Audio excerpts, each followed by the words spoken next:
أميرة بنت منصور هي السبب. أمي قالت الجملة دي وهي بتعيط، بصت على السرير وبدأت الدموع تنزل من عينيها زي السيل. بصت لي وبتقول لي أخوك مات بسببها يا محمود. أميرة اللي أخويا حبها واختارها واتجوزها، معقولة هي السبب في موته؟ يعني أخويا موت نفسه عشانها؟ لسه بفكر في كلام أمي لقيت الباب بيخبط. فتحت لقيتها مرات أخويا، دخلت مصدومة عينيها كلها دموع. بصت لي وقالت لي وهي بتصوت موتوه. ما كنتش عارف أرد أقول إيه. أمي طلعت أول ما سمعت صوتها وبدأت تزعق جاية بعد إيه يا بنت الكلب. جريت عليها وهي بتتسند، وقبل ما توصل لها لقيت أميرة بتبصلي بخوف وبتقول لي أنت لازم تريحه. وبعدها أغمى عليها. وقفت مصدوم، أنا مش عارف أعمل إيه. وأمي واقفة بتصوت، أميرة في الأرض وما بتتحركش. حاولت أفوقها لقيتها فتحت عينيها وبصت ورايا بخوف وقالت لي أخوك مات، بس في حاجة أخطر يا محمود. ومسكت فيا جامد. ساعتها حسيت بنار في رقبتي وحسيت بجسمها عمال بيتشنج، ومرة واحدة لقيت في جرح ظهر على وشها بالطول. صوت، رجعت لورا بتدافع عن نفسها ضد حاجة أنا مش شايفها. أمي جنبي وعمالة بتصوت، عمالة بتبص حواليها بخوف. أميرة بدأ يظهر على وشها جروح كتير، هدومها بتتقطع زي ما تكون مخالب عمالة بتضرب فيها، تظهر على دراعها ورقبتها. صوتت، قعدت تقول أنا آسفة كفاية. قربت منها علشان أحميها من حاجة أنا مش شايفها. بصيت ورايا لقيت في صورة برواز متعلقة وبتنزل دم، الحيطة عليها حروف بتتشكل على كلمة واحدة: عودة. زي ما الجنون ده بدأ مرة واحدة هدي مرة واحدة. أميرة هديت وبتعيط ومخبية وشها وماسكة هدومها. أمي جنبي عمالة تبصلها وتبصلي مش فاهمة حاجة. الدم اللي أنا شفته موجود على الحيطة اختفى، وقبل ما استوعب سمعت صوت جاي من ورايا. ايه ده صوت أخويا. لفيت لقيته واقف على باب أوضته، والدم اللي كان على ايده من محاولة الانتحار بتاعته اختفى. وشه كان شاحب، عينيه كان فيها لمعة غريبة. قمت من مكاني مذهول. انت ميت. صوت أميرة جنبي، مش هو يا محمود، أخوك مات.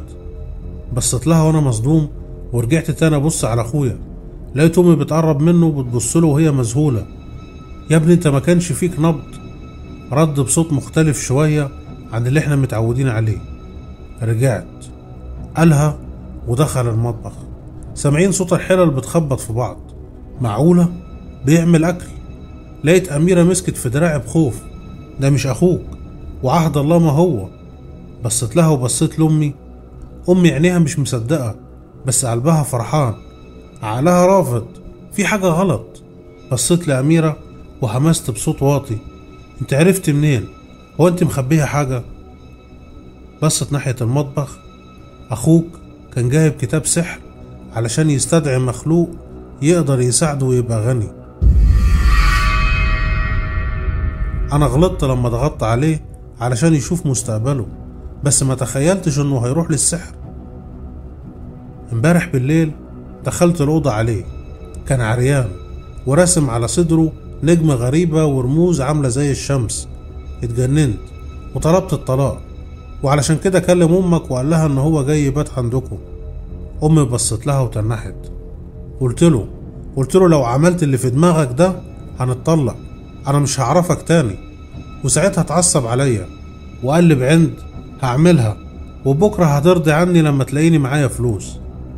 بلعت ريقي وانا بسمع كلامها. بصراحة خفت. صوت الحلل لسه جوه. كملت بصوت واطي. لقيت ورقة مكتوب فيها ان اخوك بيستدعي حاجة ملعونة، والشرط الوحيد علشان تحضر انها تكون في جسمه.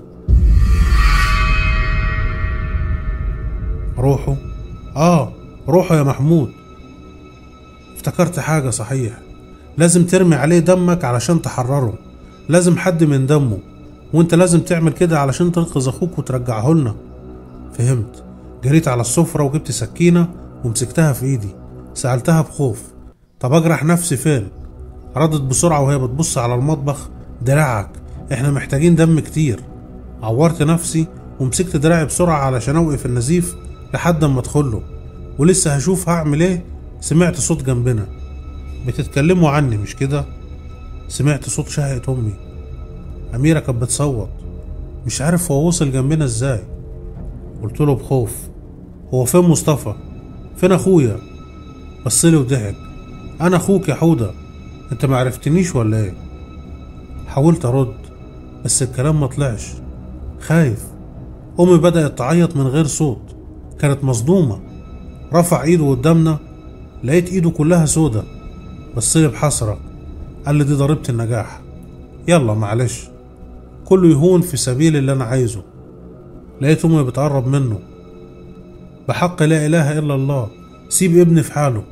ضحك: ما هو في حاله يا حاجة، هو انا عملت له حاجة؟ لسه بيكمل الجملة شلت كف من على دراعي وحدفت الدم على وشه. صوت وطلع صوت زي كلب بيعوي. بصلي وكان بيتنرفز، ومرة واحدة قعد يضحك بصوت عالي: شكرا ان انت كمان اديتني دمك وبرضاك. الكلمة صدمتني. لقيت امي صوتت. أميرة قامت من جنبنا وجسمها مفهوش ولا خدش، كل الخدوش اللي في جسمها اختفت.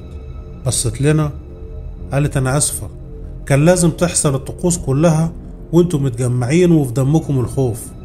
مش فاهم انت قصدك ايه؟ انت مش قلتيلي ان احنا كده هننقذه؟ سامحني يا محمود، كان لازم اساعد جوزي يوصل للي عايزه.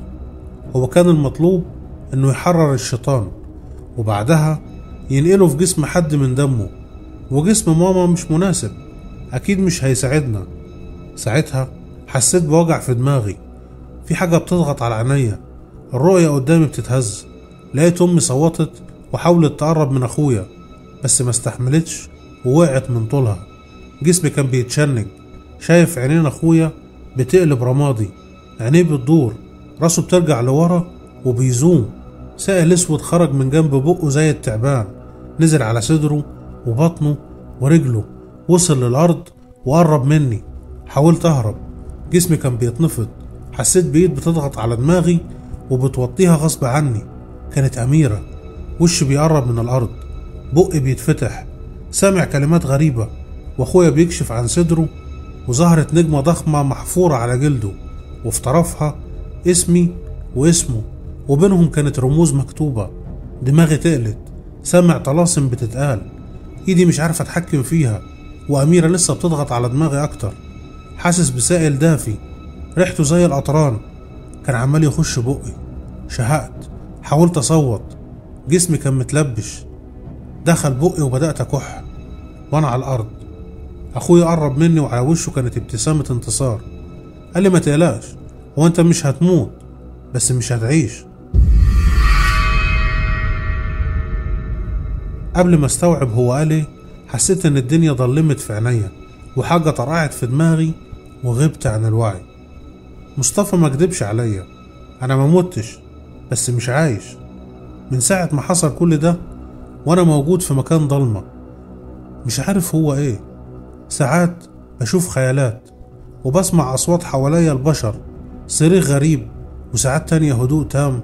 اخويا ادى جسم للشيطان علشان يقدر يساعده وسابني انا في الفراغ ده. يمكن اللي بيسليني ان انا ساعات بشوف لمحات بعيون جسمي اللي مستحوذ عليه الشيطان، بشوف نفسي طاير، بختفي، بتحرك في مرايات البشر، بستخبى في المية، بعمل حاجات كتير ما كنتش متخيل ان جسمي الفاني يقدر يعملها. دلوقتي انا مستني مصطفى يحقق اهدافه، واكيد زي ما وعدني هو قال لي انه هيرجع لي جسم تاني. مش عارف ده هيحصل ولا لا، بس الاكيد ان لو ده حصل هخلي اخويا ومراته يواجهوا الخوف، وهعيشهم في كابوس ما تخيلوش ابدا ان هم يعيشوا فيه.